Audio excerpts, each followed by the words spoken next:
Wonder Woman Warbringer.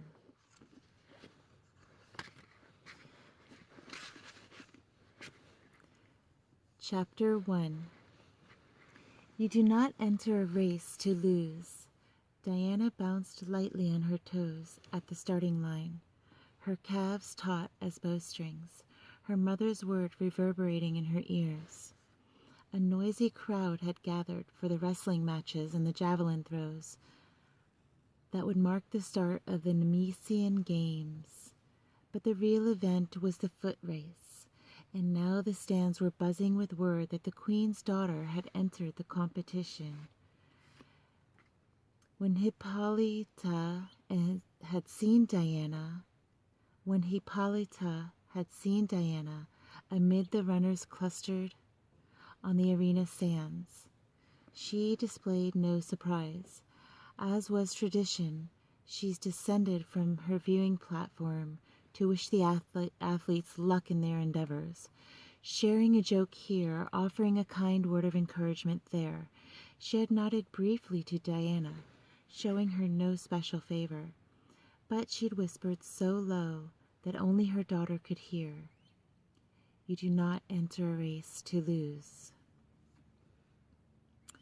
Amazons lined the path that led out of the arena, already stamping their feet and chanting for the games to begin. On Diana's right, Ronnie flashed a radiant smile. Good luck today. She was always kind, always gracious, and of course, always victorious.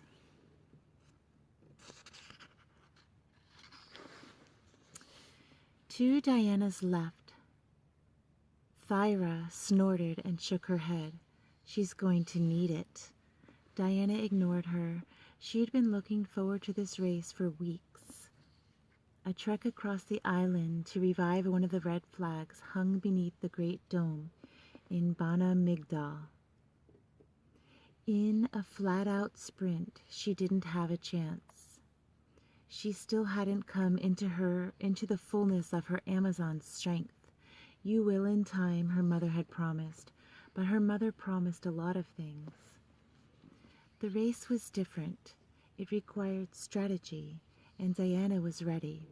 She'd been training in secret, running sprints with Maeve, and plotting a route that had rougher terrain, but was definitely a straighter shot to the western tip of the island. She hadn't exactly spied. She'd gathered intelligence on the other Amazons in the race. She was still the smallest, and of course the youngest, but she'd shot up this last year and was nearly tall as Thyra now. I don't need luck, she told herself. I have a plan. She glanced down the row of Amazons gathered at the starting line like troops, readying for war, and amended. But a little luck wouldn't hurt either. She wanted that laurel crown. It was better than any royal circlet or tiara. An honor that couldn't be given, it had to be earned. She found Maeve's red hair and freckled face in the crowd and grinned, trying to project confidence. Maeve returned the smile and gestured with both hands, as if she were tramping down the air. She mouthed the words, "Steady on." Diana rolled her eyes but nodded and tried to slow her breathing. She had a bad habit of coming out too fast and wasting her speed too early. She cleared her mind and forced herself to concentrate on the course as Tecmessa walked the line, surveying the runners, jewels glinting in her thick corona of curls, silver bands flashing on her brown arms. She was Hippolyta's closest advisor, second in rank only to the Queen, and she carried herself as if her belted indigo shift were battle armor. "Take it easy, Pixis," Tech murmured to Diana as she passed. "Wouldn't want to see you crack." Diana heard Thyra snort again, but she refused to flinch at the nickname. You won't be smirking when I'm on the victor's podium, she promised. Tech raised her hands for silence and bowed to Hippolyta, who sat between two other members of the Amazon Council in royal loge. A high platform shaded by silken overhang dyed in the vibrant red and blue of the Queen's colors. Diana knew that where her mother wanted her right now, seated beside her, waiting for the start of the games instead of competing, none of that would matter when she won. Hippolyta dipped her chin the barest amount, elegant in her white tunic and riding trousers, a simple circlet resting against her forehead. She looked relaxed, at her ease, if she might decide to leap down and join the competition at any time, but still every inch the queen. Tech addressed the athletes gathered in the arena sands. In whose honor do you compete? For the glory of the Amazons, they replied in unison. For the glory of our queen. Diana felt her heart beat harder. She'd never said the words before, not as a competitor. To whom do we give praise each day? Tech trumpeted. Hera, they chorused. Athena, Demeter, Hestia, Aphrodite, Artemis. The goddess who had created the Themyscira and gifted it to Hippolyta as a place of refuge. Tech paused, and along the line Diana heard the whispers of other names. Oya, Durga, Freya, Mary, Yael. Names once cried out in death. The last prayers of female warriors fallen in battle, the words that had brought them to the island and given them new life as Amazons. Besides Diana, Rani murmured the names of the demon-fighting Matri, the 7 mothers, and pressed the rectangular amulet she had always worn to her lips. Tech raised a blood-red flag identical to those that would be waiting for the runners in Bana Migdal.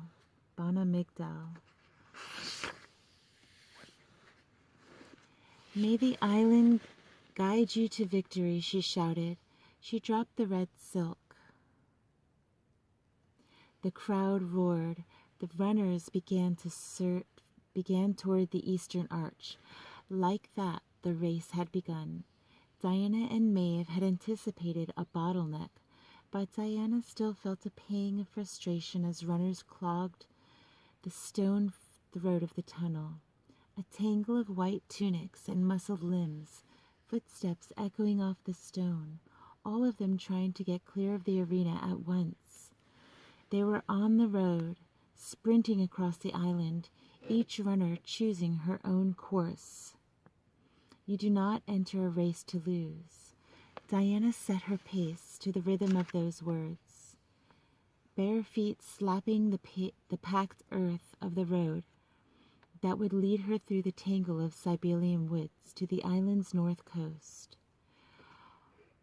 Ordinarily, a miles-long trek through this forest would be a slow one, hampered by fallen trees and tangles of vines so thick they had to be hacked through with a blade, so you didn't mind dulling. But Diana had plotted her way well. An hour after she entered the woods, she burst from the trees onto the deserted coast road. The winds lifted her hair and salt spray lashed her face. She breathed deep, checked the position of the sun. She was going to win, not just place, but win. She'd mapped out the course the week before, Maeve, and they'd run it twice in secret, in the gray light hours of early morning, when their sisters were first rising from their beds, when the kitchen fires were still being kindled, and the only curious eyes that had to worry about belonged to anyone up early to hunt game or cast nets for the day's catch. But hunters kept to the woods and meadows farther south, and no one had fished off this part of the coast. There was no good place to launch a boat, just the steep steel-colored cliffs plunging straight down into the sea, a tiny, unwelcoming cove that could only be reached by a path so narrow you had to shuffle down sideways, back pressed to the rock. The northern shore was gray, grim, and inhospitable. Diana knew every inch of its secret landscape, its crags and caves, its tide pools teeming with limpets and anemones. It was a good place to be alone. The island seeks to please, her mother told her. It was why the Themyscira had forested by redwoods in some places and rubber trees in other. Why you could spend an afternoon roaming the grasslands on a scooped neck pony, an evening atop a camel, scaling a moonlit dragonback of sand dunes. They were all pieces of the lives of the Amazon had led before them, came to the island, little landscapes of the heart. Diana sometimes wondered if the Themyscira had called the northern coast onto being just for her, so that the cliffs she could challenge herself, climbing atop sheer drop of its cliffs, so that she could have a place to herself when the weight of being Hippolyta's daughter got to be too much. Hippolyta's daughter. You do not enter a race to lose. Her mother had not been issuing a general warning. Diana's losses meant something different, and they both knew it, not only because she was a princess. Diana could almost feel Tech's knowing gaze on her, hear the mocking of her voice. Take it easy, Pixis. That was the nickname Tech had given her, Pixis, a little clay pot to store jewels, or a tincture of carmine for pinking the lips. The name was harmless, meant to tease, always said in love, or so Tick claimed, but it stung every time, a reminder that Diana was not like the other Amazons and never would be. Her sisters were battle-proven warriors, steel-forged from suffering and honed to greatness as they passed from life to immortality. All of them had earned their place on the Themyscira. But Diana, born of the island's soil, and Hippolyta's longing for a child, fashioned from clay by her mother's hand, hollow and breakable, take it easy, Pixis, wouldn't want to see you crack. Diana steadied her breathing, kept her pace even. Not today, Tech. This day, the laurel belongs to me. She spared the briefest glance at the horizon, letting the sea breeze cool the sweat on her brow. Through the mist, she glimpsed the white shape of a ship. It had come close enough to the boundary that Diana could make out its sails. The craft was small, a schooner maybe. She had trouble remembering the nautical details. Mainmast, mizzenmast, 1,000 names for the sails, and nodding for the rigging. It was one thing to be out on a boat, learning from Teuta, who had sailed the Ilian pirates, but quite another to be stuck at the library, at the Ephesium, staring glazed eyes at the diagrams of brigantine or caravel. Sometimes Diana and Maeve made a game of trying to spot ships or planes. And once they'd even seen a flatbot of a cruise ship on the horizon. But most mortals knew to steer clear of their particular corner of the Aegean, where compasses spun and instruments suddenly refused to obey. It looked like a storm was past the mist of the boundary, but Diana was sorry she couldn't stop to watch it. The rains that came to Themyscira were tediously gentle and predictable, nothing like the threatening rumble of thunder, shimmering off far lightning strike. "Do you ever miss the storms?" Diana had asked one afternoon, as she and Maeve lazed on the palace's sun-soaked rooftop terrace, listening to distant roar and clatter of a tempest.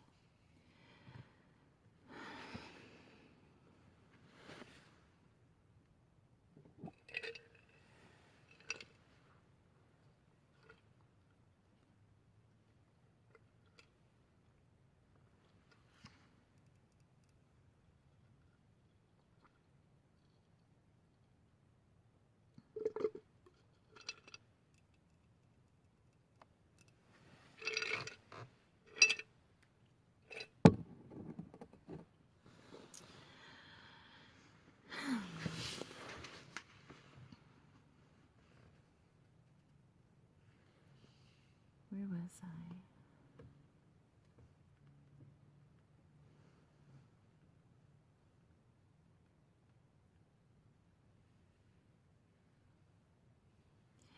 Maeve had died at the Crossberry ambush.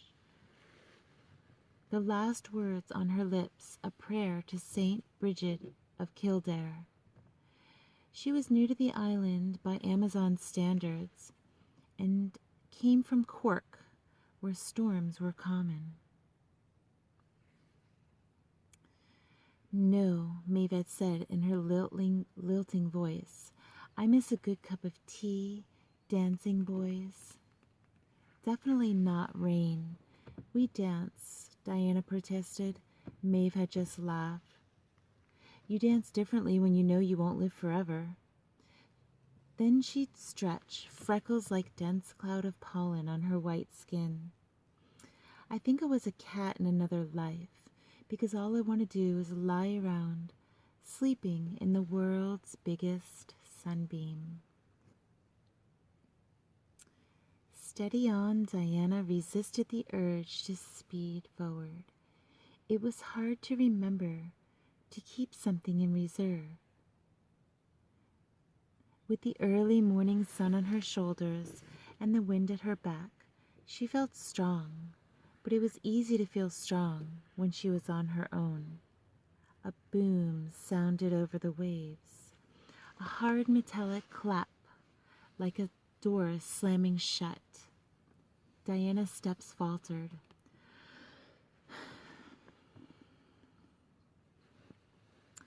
On the blue horizon, a billowing column of smoke arose, flames licking at its base. The schooner was on fire, its prow blown to splinters and one of its masts smashed, the sail dragging over the rails. Diana found herself slowing, but forced her pride back on pace. There was nothing she could do for the schooner. Planes crashed. Ships were wrecked upon the rocks. That was the nature of the mortal world. It was a place where disaster could happen, and often did. Human life was a tide of misery, one that never reached the island shores. Diana focused her eyes on the path. Far, far ahead, she could see sunlight gleaming gold off the great dome at Bana Migdal. First the red flag, then the laurel crown. That was the plan. From somewhere on the wind, she heard a cry. A gull, she told herself. A girl. Some other voice within her insisted. Impossible. A human shout couldn't carry over such great distance, could it? It didn't matter. There was nothing she could do. And yet her eyes strayed back to the horizon. I just wanted to get a better view, she told herself. I have plenty of time. I'm ahead. There's no good reason to leave the ruts of an old cart track. No logic to veering out over the rocky point, but she did it anyway. The water is near the shore, calm, clear, vibrant turquoise. The ocean beyond was something else, wild, deep well blue, a sea gone almost black. The island might seek to please her and her sisters, but the world beyond the boundary didn't concern with the happiness or safety of the inhabitants. Even from a distance, she could tell the schooner was sinking, but she saw no lifeboats, no distress flares, only pieces of the broken craft carried along by rolling waves. It was done. Diana rubbed her hands briskly over her arms, dispelling a sudden chill, and started making her way back to the cart track. There was the way of human life. She and Maeve had dived out by the boundary many times, swung the wrecks of airplanes and clipper ships, and sleek motorboats. Oh, am I going to get to finish Chapter 1?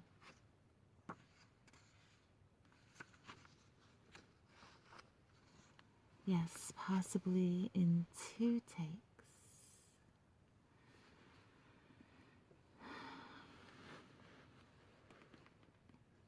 Sleek motorboats. The salt water changed the wood, hardened it so it did not rot. Mortals were not the same.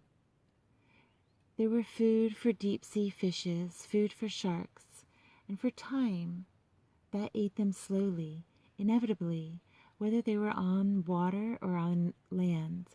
Diana checked the sun's position again. She could be at Bonamigdal's in 40 minutes, maybe less. She told her legs to move. She'd only lost a few moments. She could make up all the time. Instead, she looked over her shoulder. There were stories in all the old books about women who made the mistake of looking back. On the way out of burning cities, on the way out of hell, but Diana still turned her eyes to the ships sinking in the great waves, tilting like a bird's broken wing. She measured the length of the cliff top. There were jagged rocks at the base. If she didn't leap with enough momentum, the impact would be ugly. Still, the fall wouldn't kill her. That's true of a real Amazon, she thought. Is it true for you? Well, she hoped the fall wouldn't kill her.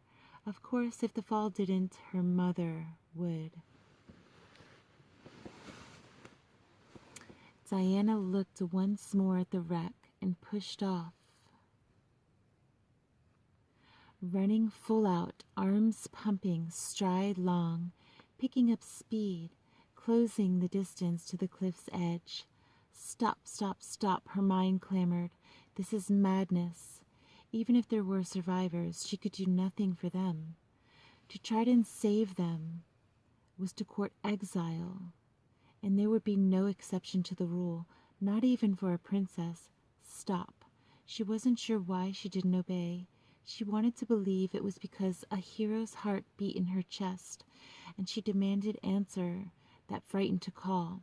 But even as she launched herself off the cliff and into the empty sky, she knew part of what drew her on was the challenge of that great gray sea that did not care if she loved it.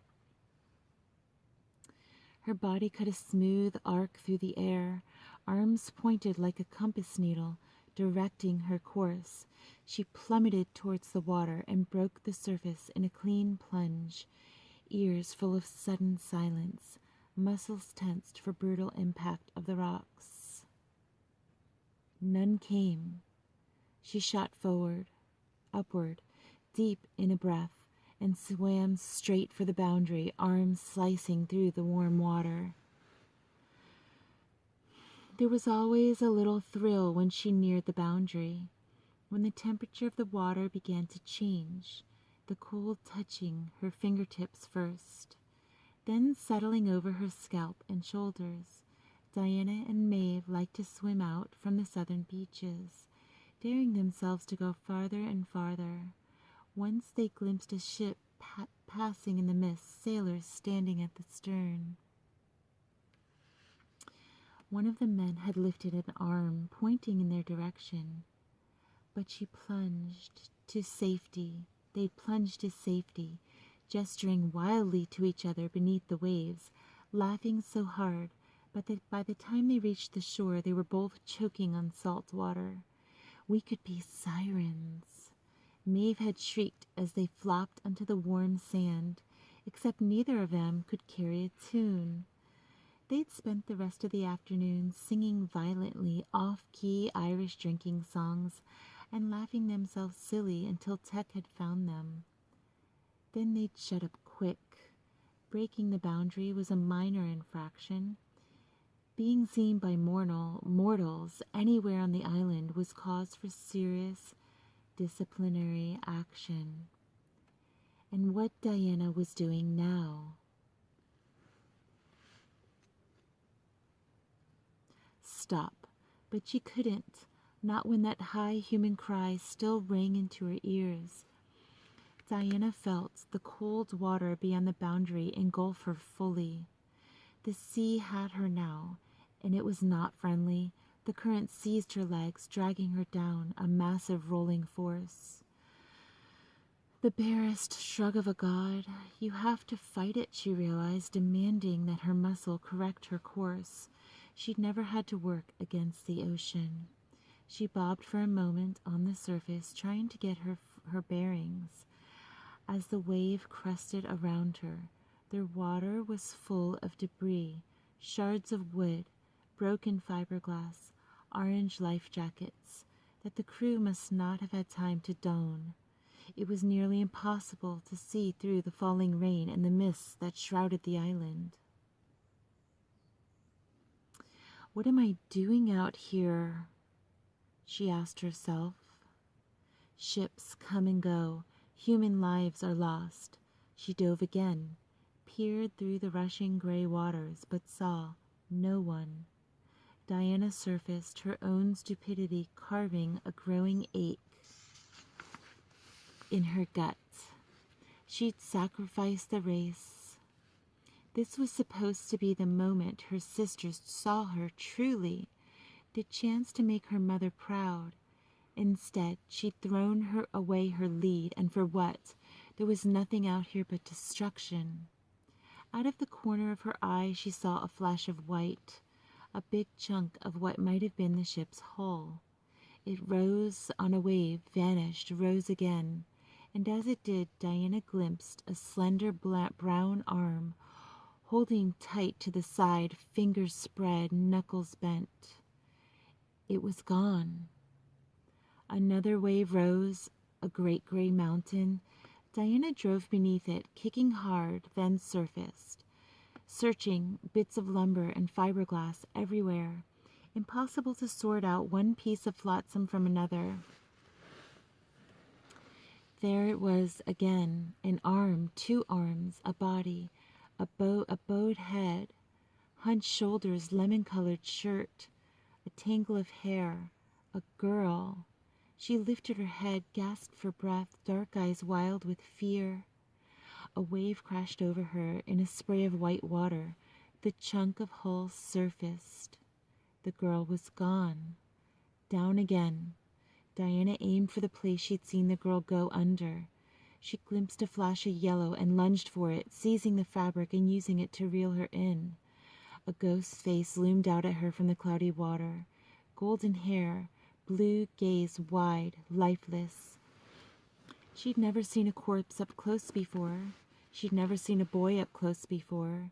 She recoiled, hands releasing his shirt. But even as she watched him disappear, she marked the differences. Hard jaw, broad brow, just like pictures in books. She resurfaced, but she lost all sense of direction now. The waves, the wreck, the bare shadow of the island mists. If she drifted out much farther, she might be able to find her way back. Diana could not stop seeing an image of that slender arm, the ferocity in those fingers clinging hard to life. Once more she told herself. She dove, the chill of the water fastening tight around her bones now, burrowing deeper. One moment the world was gray current and cloudy sea, and the next the girl was there in her lemon-colored shirt, face down, arms and legs outstretched like a star. Her eyes were closed. Diana grabbed round her waist and launched them toward the surface. For a terrifying second, she could not find the shape of the island. Then the mists parted. She kicked forward, wrapping the girl awkwardly against her chest with one arm, fingers questing for a pulse with the other, there beneath the jaw, thready, indistinct, but there. Though the girl wasn't breathing, her heart still beat. Diana hesitated. She could see the outlines of Philos Ektros, the rocks that marked the rough beginning of the boundary. The rules were clear. You could not stop the mortal tide of life and death, and the island must never be touched by it. There's no exceptions. No human could be brought to the Mysera, even if it meant saving a life. Breaking that rule meant only to be one thing: exile. Exile. The word was a stone, unwanted ballast, the weight unbearable. It was one thing to breach the boundary, but what she did next might untether her from the island, her sisters, her mother, forever. The world seemed too large, the sea too deep. Let it go. It was that simple. Let this girl slip from the grip, her grasp, and it would be as if Diana had never leapt from those cliffs. She would be light again, free of this burden. Diana thought of the girl's hand, the ferocious grip of her knuckles, the steel blade determination in her eyes. Before the waves took her under, she felt the drag of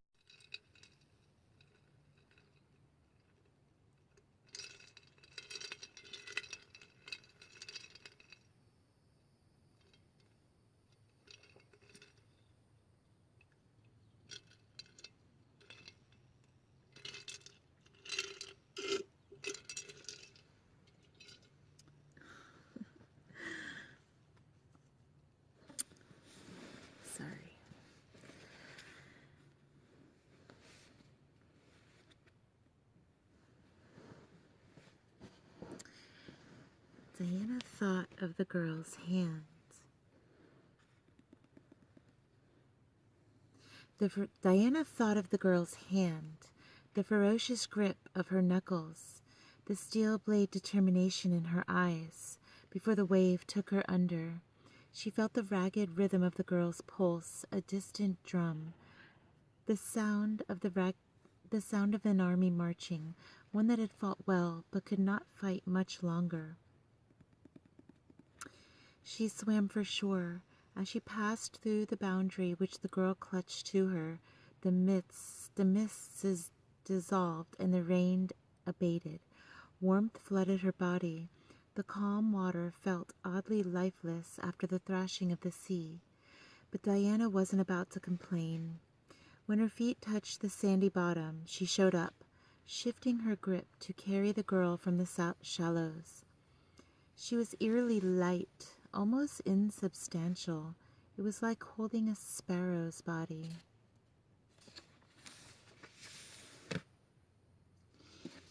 Between her cupped hands, no wonder the sea had made such an easy sport of this creature and her crewmates.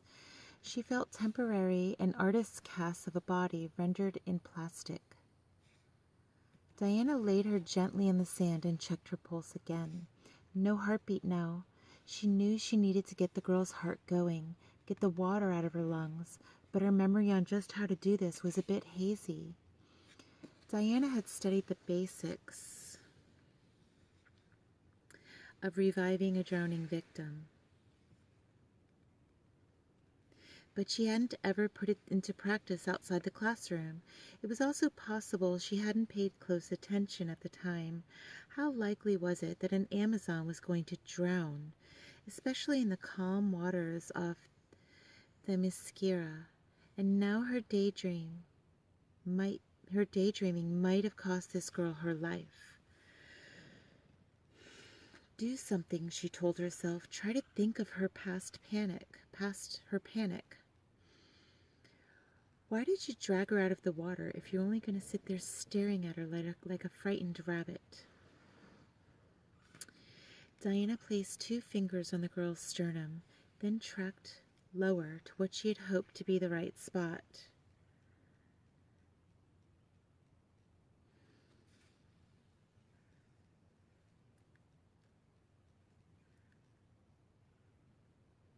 She locked her hands together and pressed. The girl's bones bent beneath her palms. Hurriedly, Diana drew back. What was this girl made of, anyway? Balsa wood?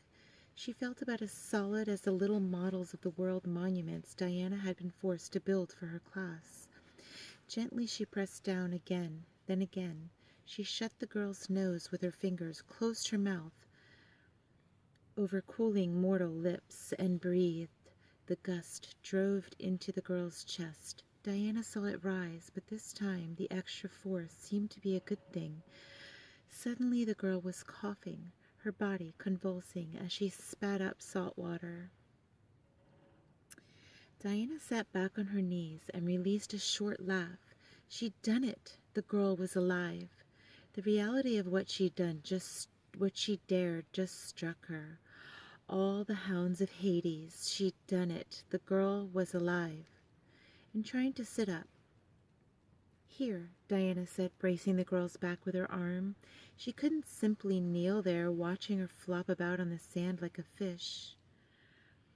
And it wasn't as if she could put her back in the ocean, could she? No, mortals were clearly too good at drowning. The girl clutched her chest, taking huge, sputtering gulps of air.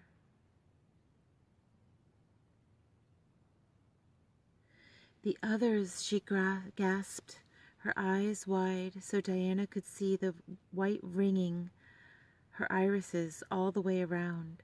She was trembling, but Diana wasn't sure if it was because she was cold or going into shock. We have to help. Diana shook her head. If there had been other signs of life in the wreck, she hadn't seen them. Besides, time had passed more quickly in the mortal world. Even if she swam back out, the storm would have long since had its way with their bodies or the debris. They're gone, Diana said, then wished she'd chosen her words more carefully. The girl's mouth opened, closed. Her body was shaking so hard, Diana thought it might break apart. That couldn't actually happen, could it? Diana skipped the cliffs above the beach. Someone might have seen her swim out. She felt confident no other runner had chosen this course, but anyone could have seen the explosion and come to investigate.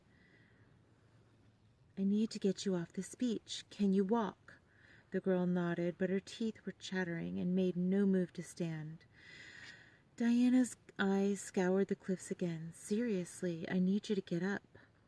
I'm trying. She didn't look like she was trying. Diana searched for her memory for everything she'd been told about mortals.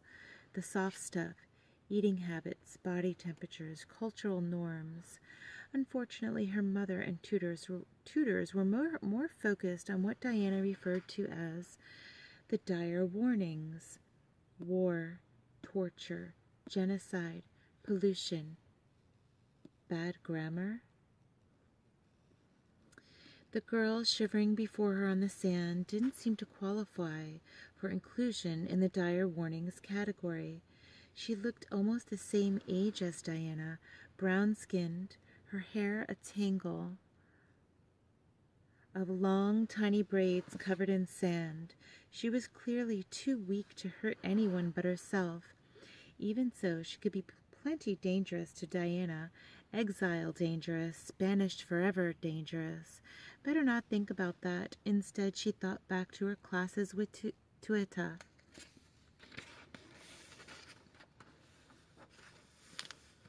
A plan. Battles are often lost because people don't know which war they're fighting.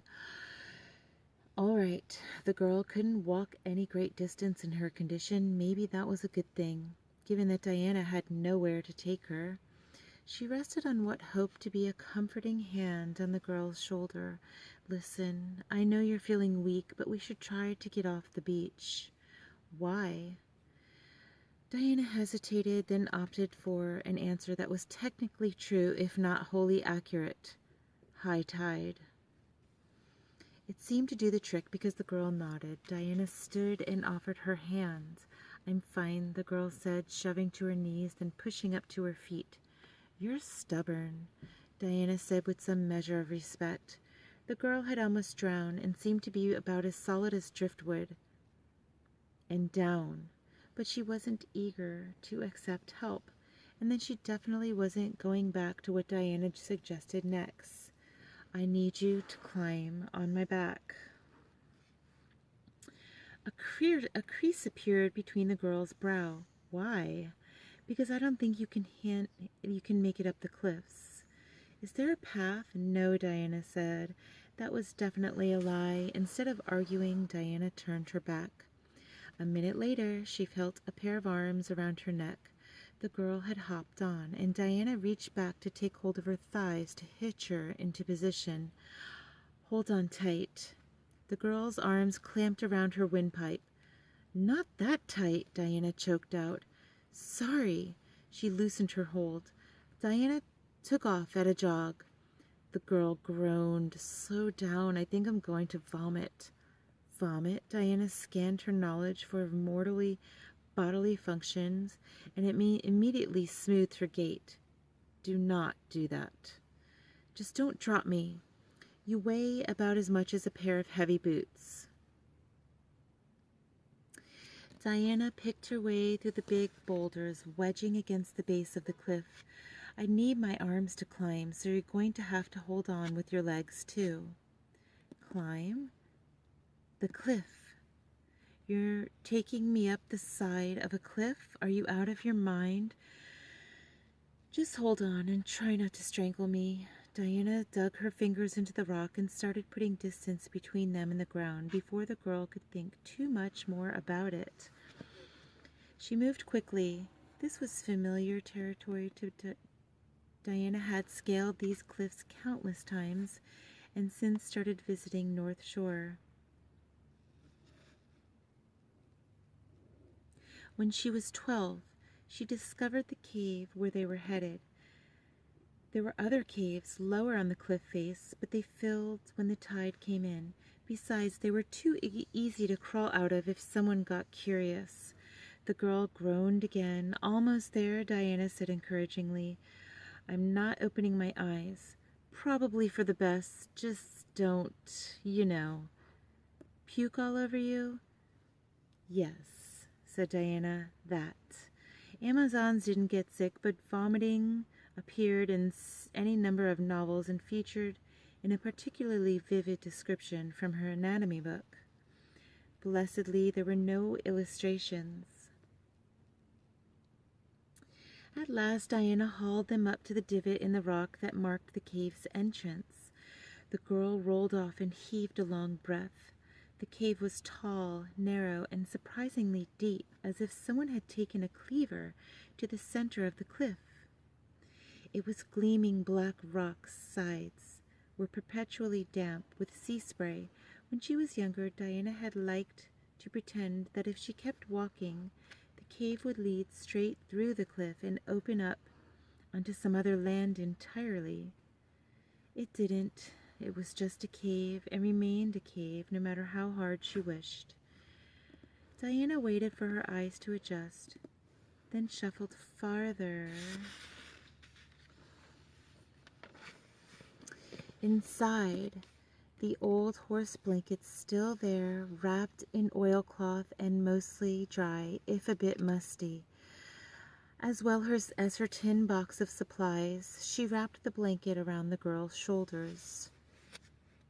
"We aren't going to the top?" asked the girl. Not yet. Diana had to get back to the arena. The race must be close to over by now, and she didn't want people wondering where she had gotten to. "Are you hungry?" The girl shook her head. "We need to call the police, search and rescue."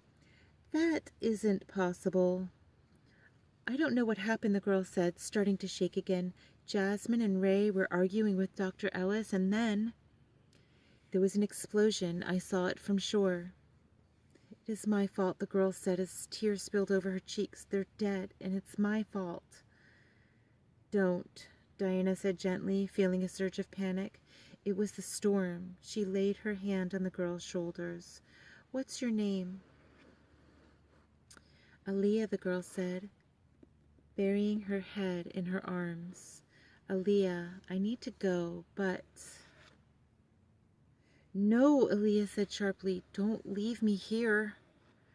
"I have to. I need to get help." What Diana needed was to get back to Ephesus, and figure out how to get this girl off the island before anyone found out about her.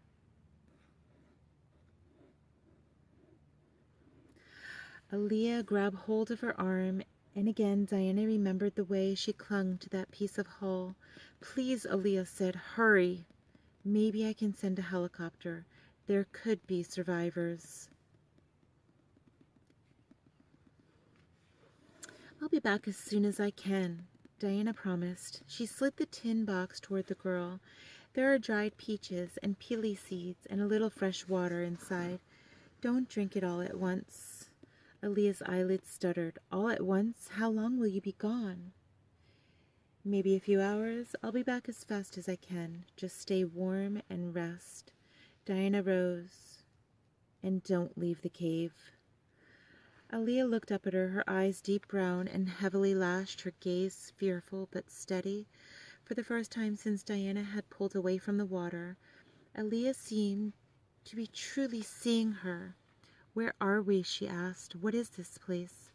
Diana wasn't quite sure how to answer, so all she said was, "This is my home." She hooked her hands back into the rock and ducked out of the cave before Aaliyah could ask anything else.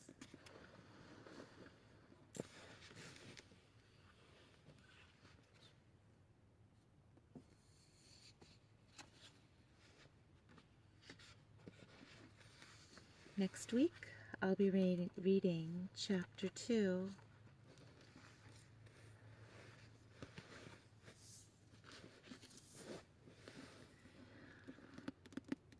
Wonder Woman Warbringer.